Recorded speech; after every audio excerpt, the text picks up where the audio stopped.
Pada kesempatan kali ini kita akan membahas tentang pahlawan Islam yang terhebat, yaitu Khalid ibn Walid ibn Mughirah al-Makhzumi radhiyallahu taala anhu.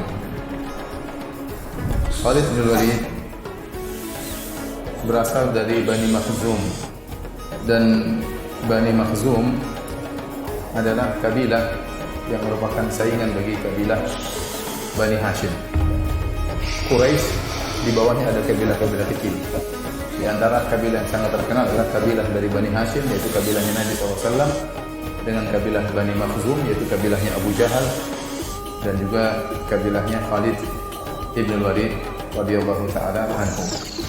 Bapak daripada Khalid ibn Walid adalah Al-Walid ibn Mughirah, yang merupakan salah satu gonggongnya orang-orang kafir Quraisy, dan dia adalah orang terdepan dari Bani Makhzum. Ibunya namanya Lubabah bintil Harith, dan dia punya bibi namanya Maimunah, istri Nabi SAW. Maimunah istri Nabi. Yang terakhir kalau tidak salah dinikahi oleh Nabi adalah Maimunah. Itulah bibinya siapa? Khalid ibn Walid. Dari sini kita tahu bahwasanya Khalid ibn Walid hidup di keluarga kaya, karena bapaknya sangat kaya raya. Dan dia sejak kecil sudah belajar Al-Furusiyah, dia sudah belajar tentang kuda, sehingga Khalid bin Walid ini orang yang paling, termasuk orang yang paling mahir berkuda. Terutama kalau dia sudah naik kudanya untuk berperang, dia sangat hebat. Disebutkan hanya 2 orang yang bisa berperang dengan menggunakan 2 pedang sekaligus sambil menyetir kudanya dengan kedua kakinya. 2 orang tersebut Khalid bin Walid dan Zubair bin Awam. Setiap orang biasanya kalau nyetir kuda dengan tali kekangnya, untuk belok kanan, untuk belok kiri dengan berhenti. Itu kebanyakan orang seperti itu. Atau paling tidak mereka memegang tali kekang kuda dengan tangan satu, tangan satunya dengan memegang pedang. Tapi Khalid bin Walid, di antara kehebatannya, dia bisa memegang 2 pedang dengan kedua tangannya, dan dia menyetir kuda dengan kedua kakinya. Dia dan Zubair bin Awam radhiyallahu ta'ala anhuma jami'an. Ini di antara kehebatan Khalid bin Walid. Disebutkan dia adalah orang yang hebat dalam segala alat perang. Dia jago naik kuda sambil perang, dia juga naik onta, jago naik onta sambil berperang, ya. Sambil menyetir onta atau menyetir kuda dalam peperangan. Dia juga pandai memanah, beliau juga pandai menggunakan pedang, menggunakan tombak, semua alat perang beliau hebat. Ini Khalid ibn Walid radhiyallahu taala anhu. Kemudian singkat cerita, Nabi sallallahu alaihi wasallam ya berhijrah dari Mekah menuju Madinah. Kemudian terjadilah perang Badar pada tahun 2 Hijriah. Khalid bin Walid tidak ikut dalam perang Badar. Kemana Khalid bin Walid? Ternyata Khalid bin Walid ada di negeri Syam. Dia tidak ikut perang. Dia tidak ikut perang dalam barisan kaum musyrikin. Kemudian pada tahun 3 Hijriah terjadi perang Uhud. Dan saat itu Khalid bin Walid ikut serta dalam perang Uhud. Bahkan dia dijadikan panglima, karena orang-orang sudah tahu kehebatan Khalid bin Walid dalam pertempuran. Maka dia memimpin sebagai pemimpin pasukan berkuda. Terjadi peperangan sebagaimana antum tahu ya, perang Uhud 700 lawan 3.000. 700 lawan 3.000. 700 pasukan kaum muslimin, 3.000 pasukan kaum musyrikin.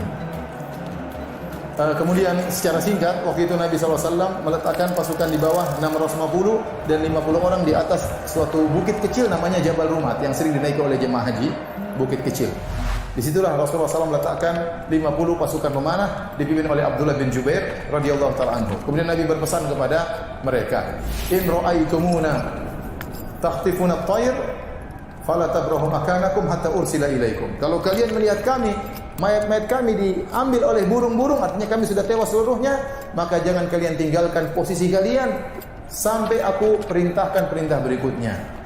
Kemudian wa in ra'aitumuna hazamna al-aduwa wa ata'nahum fala tabrahu makanakum hatta ursila ilaikum. Kalau kalian sebaliknya melihat kami menang, kami sudah kalahkan musuh-musuh, maka jangan turun dari tempat kalian sampai aku perintahkan dengan perintah berikutnya. Ini wasiat Nabi kepada mereka, dan diingat betul oleh sang pemimpin, yaitu Abdullah bin Jubair radhiyallahu anhu dengan 50 pasukan pemanahnya. Tatkala terjadi perang, Rasulullah SAW ingin perang dari satu arah, karena 700 lawan 3.000. 1 banding berapa itu? 1 banding 4. Sekitar 1 banding 4. 3 lawan 3.000. Rasulullah tidak ingin peperangan dari 2 arah apalagi lebih. Karena kalau 2 arah dikepung, misalnya kaum musyrikin 1.500 dari sini, 1.500 dari sini, maka akan mengepung kaum muslimin, berbahaya. Maka Rasulullah SAW pertahankan bagaimana meskipun jumlah mereka cuma 650 di bawah, lawan 3.000 harus dari satu arah. Nah, disitulah fungsi dari pasukan pemanah yang ada di atas Jabal Rumat. Fungsi mereka adalah untuk memanahi pasukan kaum musyrikin yang ingin mutar gunung supaya bisa menyerang dari dua arah. Dan yang ingin mutar adalah Khalid bin Walid. Khalid bin Walid tahu peperangan seperti ini susah. Maka dia berpikir bagaimana bisa menyerang dari dua arah. Maka dia bawa pasukan berkudanya. Untuk mutar dua arah selalu dipanah oleh Abdullah bin Jubair dan pasukannya. Terjadi berulang-ulang. Akhirnya Khalid gagal, tidak bisa menyerang dari dua arah. Akhirnya kaum musyrikin di awal peperangan tewas, berjatuhan, berguguran. Banyak mereka yang tewas, ya, bendera mereka terjatuh, tidak ada yang mengangkat bendera mereka. Hingga mereka lari terbirit-birit. Semua lari, semua pasukan lari. Di antara yang tidak lari dan tenang menghadapi kondisi adalah Khalid bin Walid. Disebutkan di antara sifat pemimpin yang jago, yaitu dia tidak terbawa dengan suasana. Tetap dia melihat kondisi mana yang memungkinkan atau yang tidak memungkinkan. Bukan hanya berani, bukan hanya nekat, tapi juga perhitungan. Tapi akhirnya waktu orang pada kabur, Khalid bin Walid tetap perhatikan kondisi peperangan. Dari kejauhan dia melihat. Ternyata tidak lama kemudian pasukan kaum muslimin yang ada di atas gunung turun. Mereka melanggar perintah Nabi SAW. Kenapa? Karena mereka melihat pasukan yang di bawah sudah mengumpulkan ghanimah. Kata mereka, kita ikut saudara-saudara kita ambil ghanimah. Maka pimpinan mereka, Abdullah bin Jubair radhiyallahu anhu, mengingatkan, bukankah Rasulullah SAW sudah mewasiatkan kita tidak boleh turun? Kata mereka, perang sudah selesai, kita turun. Mereka berisyihad tidak pada tempatnya. Kata Nabi, jangan turun sampai aku kirim putusan perintah berikutnya. Akhirnya mereka turun, 40 turun, tinggal 10 orang di atas. Begitu tinggal 10 orang di atas, Khalid segera balik. Khalid tidak kabur, dia tetap bertahan. Dilihat dari kejauhan. Begitu tinggal 10, langsung dia balik, dia bunuh 10 orang ini. Akhirnya pasukan datang lagi menyerang dari dua arah. Jadi kemenangan pada hari itu bagi orang-orang musyrikin gara-gara siapa? Gara-gara Khalid bin Walid. Gara-gara Khalid bin Walid yang cerdas dalam pertempuran. Tentunya karena sebagian sahabat menyelisih perintah Nabi SAW. Akhirnya para sahabat banyak yang berguguran, ya, 70 orang meninggal, di antaranya paman Nabi Hamzah bin Abdul Muttalib radhiyallahu ta'ala anhum ajma'in. Intinya peperangan tersebut dianggap menang oleh orang musyrikin, sehingga Abu Sufyan mengatakan, wahai Muhammad, demikianlah peperangan sijal silih berganti. Terkadang kalian menang, terkadang kami yang menang. Ini adalah sebagai balasan kekalahan kami dalam perang Badar.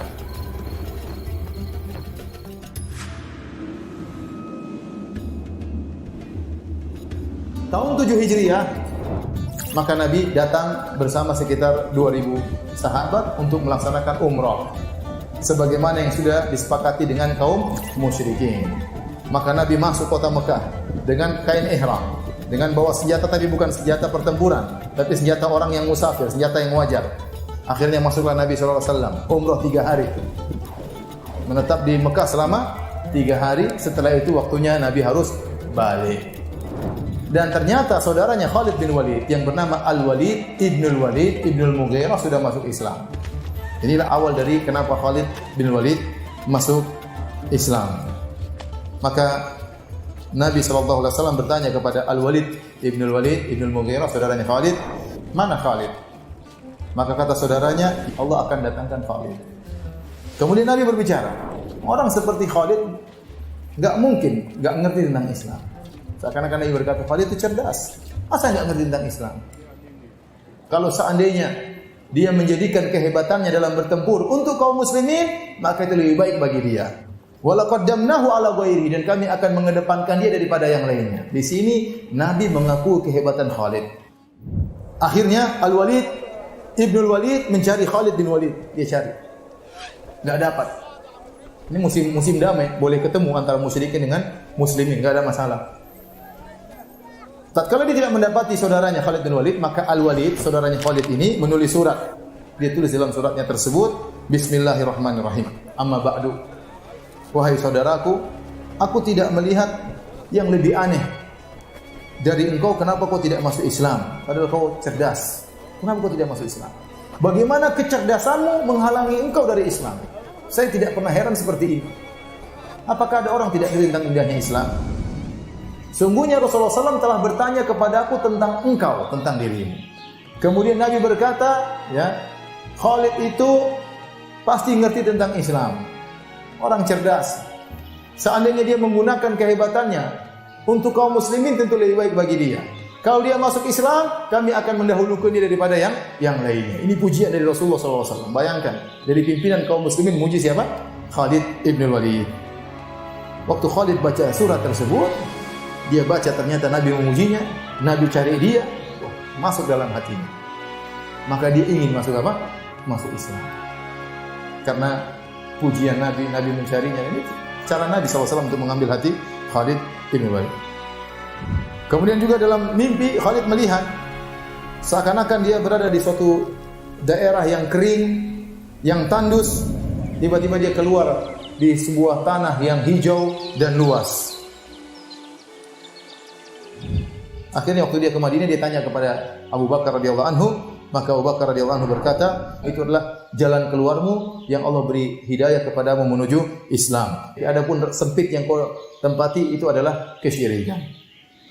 Maka Khalid pada tahun 8 Hijriah bertekad untuk masuk Islam.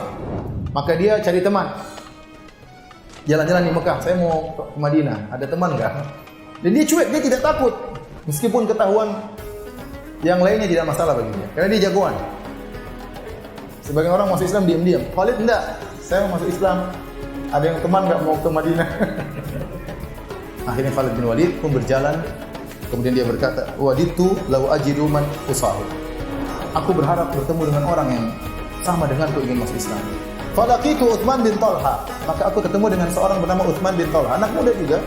Fadzakartu lahu alladhi uridu fasra ijabah. Aku jelaskan saya ke Madinah mau masuk Islam. Maka dia pun ternyata ingin masuk Islam. Maka mereka berdua berjalan.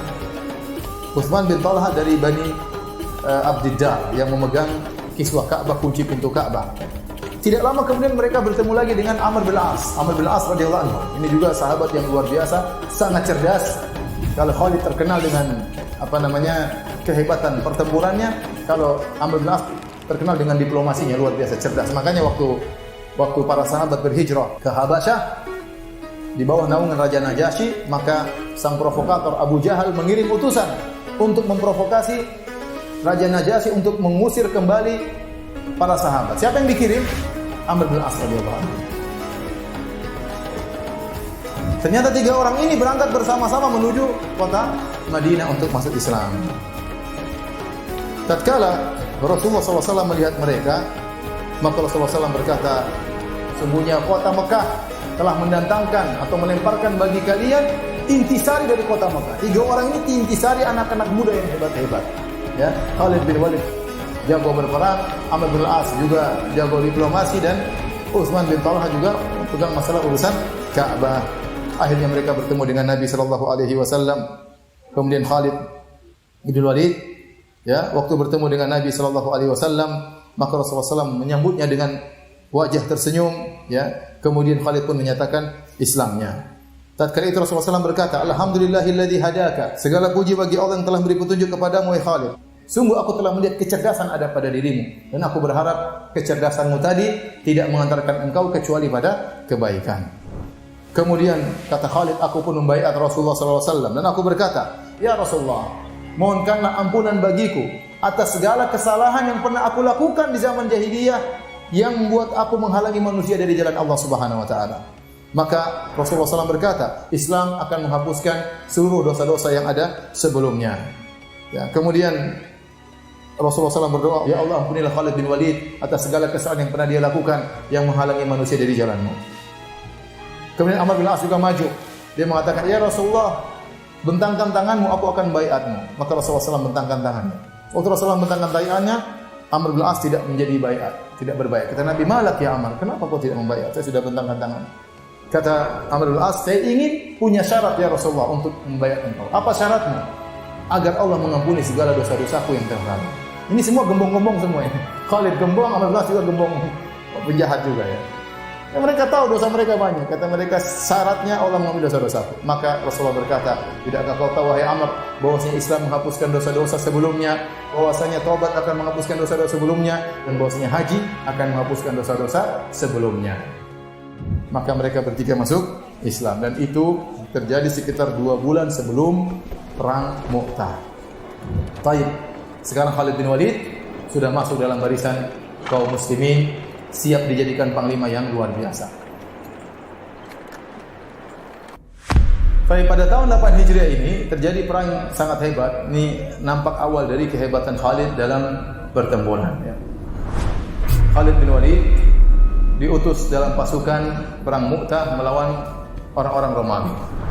Rasulullah SAW tatkala melepaskan para sahabat untuk berperang, ya, jumlah mereka 3.000. Kemudian mereka disuruh berperang ke negeri Syam. Kemudian Rasulullah SAW tidak seperti biasa. Biasanya Rasulullah SAW kalau mengirim Sariyah adalah pasukan yang Rasulullah kirim, Rasulullah tidak ikut. Kalau Ghazwa, Rasulullah SAW ikut, namanya Ghazwa. Kalau Sariyah, Rasulullah SAW tidak ikut dalam pasukan tersebut. Biasanya Rasulullah SAW kalau kirim Sariyah, pemimpinnya cuma satu, amirnya cuma satu, panglimanya cuma satu. Namun kali ini aneh, Rasulullah SAW langsung tunjuk 3 panglima. Kata Rasulullah SAW menjadi panglima adalah Zaid bin Harithah. Kalau Zaid bin Harithah meninggal dunia, maka panglima diganti oleh Ja'far bin Abi Thalib. Kalau ternyata Ja'far meninggal dunia, maka Abdullah bin Rawaha yang akan menjadi pemimpin. Baik, kalau Abdullah bin Rawaha meninggal, Nabi tidak ngomong. Nabi cuma tunjuk berapa orang? 3 orang. Semua orang tahu yang paling jago siapa? Khalid. Kenapa Nabi tidak bilang Khalid kamu jadi pemimpin di awal? Kenapa? Karena Khalid lebih muda dari mereka dan baru saja masuk Islam. Nabi juga memperhatikan perasaan kaum muslimin. Kalau Khalid atau Khalid kamu jadi saja, mungkin ada namanya manusia, ya. Nabi ingin penunjukan itu secara aklamasi terjadi dengan sendirinya. Maka berangkatlah mereka dari kota Madinah 3.000 orang menuju Mu'tah. Mu'tah itu jaraknya dari Madinah 1.100 km. Ya. Jadi mau perang jalan dulu 1.100 km. Ada yang naik onta, ada yang jalan kaki, naik kuda 1.100 km. Kalau kita mungkin belum sampai sudah mati di luar di tengah jalan. 1.100 km ya, jauh. Di Syam dikuasai oleh Romawi. Romawi itu adalah negeri adidaya nomor 1. Romawi kemudian apa? Persia. Jadi mereka adalah negara yang sudah lama. Islam baru negara baru 8 tahun berdiri. Sementara Romawi Persia mungkin sudah ratusan tahun, mungkin sudah ribuan tahun. Sudah lama mereka berdiri sebagai negara. Tentu jumlah pasukan mereka sudah sangat banyak, mungkin juta jumlah pasukan mereka di zaman tersebut. Karena mereka sudah umur mereka sudah ratusan tahun. Islam baru 8 tahun. Tidak diduga ternyata sampai di sana mereka dihadapkan dengan sekitar 200.000 pasukan Romawi. 3.000 lawan 200.000. Satu banding berapa itu? Satu banding 70-an ya. Satu banding 70-an. Yang sangat tidak seimbang. Maka tatkala mereka dikagetkan dengan jumlah yang begitu banyak, sebagian mereka mengatakan bagaimana kalau kita bertanya dulu kepada Nabi, kita kirim surat kepada Rasulullah SAW, tunggu apa perintah Nabi SAW. Tapi itu pun butuh waktu yang lama, 100 kilo. Ya. Kalau ada WhatsApp dulu langsung WhatsApp ya, nggak ada. Terus kirim surat kuda dengan begitu cepat, entah berapa lama baru bisa balik lagi, sehingga sementara musuh di depan mata. Ya. Sehingga akhirnya Abdullah bin Rawaha radhiyallahu anhu menyemangati mereka dengan berkata, bukankah kita kesini untuk meraih ihdal husnayain? Kalau tidak menang, mati syahid. Akhirnya semangatnya para sahabat, ya, karena memang tidak memungkinkan juga untuk menunggu pendapat Nabi SAW karena kondisi sudah sangat genting. Akhirnya mereka pun mati berperang yang sangat tidak berimbang, 3.000 lawan 200.000. Nabi SAW di Madinah mengumpulkan para sahabat. Allah memberikan wahyu kepada Nabi. Nabi bercerita tentang perjalanan pasukan perang yang dikirim oleh Nabi SAW. Pada Nabi berjalan pasukan Ghaliyah dan mereka bertemu musuh. Maka akhirnya pemimpin dipimpin oleh panglima adalah Zaid bin Harithah. Maka berperanglah Zaid bin Harithah sampai akhirnya beliau meninggal dunia. Kata Nabi, akhirnya Zaid bin Harithah meninggal dunia. Dan Zaid bin Harithah ini sangat dicintai oleh Nabi SAW. Pernah dipanggil Zaid bin Muhammad, ya, sangat dicintai oleh Nabi SAW, seakan-akan anaknya sendiri. Maka dikenal dengan Hibbu Rasulillah, kecintaan Rasulullah SAW. Setelah beliau meninggal dunia, mati syahid, maka beliau dipegang oleh Ja'far bin Abi Thalib radhiyallahu anhu.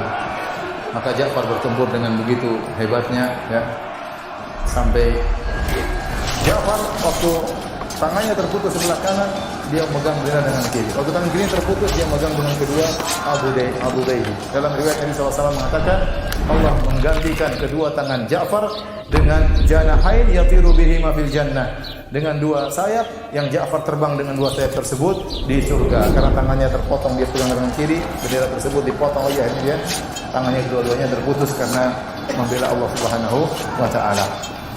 Tatkala beliau sudah meninggal dunia, ditemukan 80 bekas luka, bekas pedang, bekas panah, bekas tombak, semuanya di bagian depan, tidak ada satupun di bagian belakang. Yang ini menunjukkan dua hal. Pertama, Ja'far bin Abi Thalib tidak pernah mundur sedikit pun, tidak pernah balik belakang sedikit pun. Dia mukbil ghairu mudbir, maju tidak pernah mundur sama sekali. Yang kedua, bagaimana kuatnya para sahabat. Bayangkan, sudah tertusuk sana tusuk sini masih terus bertempur. Mungkin kalau kita baru satu tusukan langsung tewas. Ditemukan satu tusukan di tubuhnya. Ini 80 masih berarti luar biasa, tikam sana tikam sini masih terus bertempur, masih terus bertempur. Kemudian fa'akhadha raya Abdullah bin Rawaha. Kemudian bendera dipegang oleh Abdullah bin Rawaha. Abdullah bin Rawaha ingin bertempur, dia terdiam melihat hebatnya peperangan. Maka dia seperti maju atau tidak. Kemudian dia melanturkan syairnya untuk menyemangati dirinya sendiri. Di antaranya dia berkata, ya nafsu mali araki takrahinal jannah, wahai jiwaku, kenapa aku lihat engkau benci untuk masuk surga? Maka dia pun maju dan akhirnya bertempur dan akhirnya mati syahid radhiyallahu taala anhu. Maka meninggallah Abdullah bin Rawaha, doakanlah ampunan baginya. Fadharafat ainah, maka Nabi SAW menangis waktu menyampaikan kisah tersebut kepada para sahabat. Kemudian kata Nabi SAW, fa'akhadha raya sayfun min suyufillah. Kemudian bendera diambil oleh pedang Allah. Tatkala itulah Nabi SAW menggelari Khalid dengan apa? Pedang Allah. Akhirnya Khalid pun mengambil bendera dan tidak ada yang protes sama sekali. Karena semuanya memang tahu Khalid yang paling jago sebenarnya dari awal peperangan. Tapi Rasulullah tidak menunjuk Khalid ibn Walid. Maka dia pun mengambil bendera tersebut.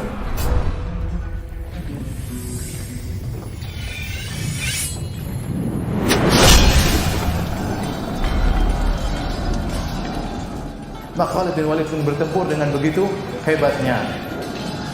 Sampai dalam riwayat disebutkan, ya, telah terpatahkan di tanganku 9 pedang. Jadi Khalid bertempur dengan pedang langsung begitu kuatnya pedangnya patah, entah mukul kepala orang, tengkorak orang, entah sudah berapa dia bunuh. Berhantaman dengan pedang orang sampai pedangnya patah. Dia ambil pedang kedua, bertempur lagi sampai pedangnya patah. Ambil pedang ketiga, bertempur lagi sampai pedangnya patah. Ya, sampai 9 pedang. Luar biasa badannya Khalid radhiyallahu anhu. Kita mungkin kalau bertempur tangan kita patah sebelum pedang kita patah. Akhirnya pedang setengah mati pegangnya, kalau tangan patah tangan kita. Ya, luar biasa bagaimana kuatnya Khalid ibn Walid radhiyallahu ta'ala anhu. Sampai terakhir dia hanya memegang semacam, ada yang mengatakan pedang, ada yang mengatakan besi tersisa di tangannya, dia gunakan untuk bertempur radhiyallahu ta'ala anhu. Tatkala Khalid memegang kendali pertempuran, tiba malam hari, dan kalau malam hari kode etik peperangan berhenti. Peperangan berhenti. Akhirnya Khalid bin Walid malam itu berpikir, karena dia memegang kendali pertempuran, maka dia membuat taktik strategi yang luar biasa. Karena dia berpikir, ini saya katakan Khalid pemberani. Nanti kalau kita akan sebelum peperangan, dia maju di luar. Ya, dia maju di luar. Tapi dalam kali ini dia melihat kondisi pasukan. Ya, kalau maju terus mati konyol, 200.000 lawan 3.000. Maka Khalid berpikir bagaimana bisa mundur tapi mundur terhormat. Bagaimana caranya? Maka Khalid bin Walid pun berpikir, dia bagi pasukan menjadi beberapa pasukan, dibagi-bagi. Kemudian yang sebelah kanan Maimanah dipindahkan kepada Maisarah. Kemudian yang Maisarah yang kiri, pasukan kiri dipindahkan ke sebelah kanan. Kemudian As-Saqah bagian belakang dipindahkan ke Muqaddimah. Bagian pasukan depan pindahkan ke belakang. Seakan-akan anggota baru. Ya, ketemu Romawi lagi, orangnya lain lagi, ya, gitu, kira-kira gitu. Kemarin sudah enggak mati-mati, sekarang muncul lagi yang baru, ya. Ini taktik Khalid. Kemudian Khalid membagi pasukan beberapa tahapan. Jadi satu dulu bertempur, tiba-tiba datang pasukan yang seakan-akan datang bantuan. Seakan-akan bantuan. Kemudian datang lagi berikutnya, seakan-akan datang bantuan. Kemudian ada kuda yang berputar-putar di belakang untuk menghambur-hamburkan debu. Sambil bertakbir, Allahu Akbar, Allahu Akbar. Enggak ada bantuan yang datang. Muter-muter saja, ya, muter-muter. Akhirnya tatkala pagi hari, musuh kaget, dikagetkan dengan wajah-wajah yang baru. Ya Allah, yang kemarin aja enggak mati-mati, datang yang baru. Kemudian Allahu Akbar, Allahu Akbar. Kemudian debu bertebaran di sana sini. Wajah-wajah baru, musuh datang baru lagi. Mereka mengerikan. Akhirnya tatkala bertempur Khalid mulai mundur. Mulai mundur satu, mundur dua, mundur tiga. Romawi juga nggak berani kejar. Ini kejar nanti tiba-tiba di sana banyak musuh. Jadi seandainya kalau mereka tahu kabur, mereka akan dikejar dan itu bahaya. Tatkala mereka mundur dan Romawi juga tidak berani mengejar karena mereka khawatir siapa tahu benar-benar ada pasukan yang banyak. Akhirnya mereka terdiam tidak mengejar dan akhirnya Khalid pun mundur dengan pasukannya balik ke kota Madinah dan dia telah menyelamatkan kaum muslimin. Dari sisi ini kaum muslimin menang karena jumlah yang tewas dari Romawi jauh lebih banyak daripada kaum muslimin. Jumlah yang tewas dari mereka jauh lebih banyak. Maka Allah Subhanahu wa taala memenangkan pasukan tersebut melalui Khalid ibn Walid radhiyallahu taala anhu.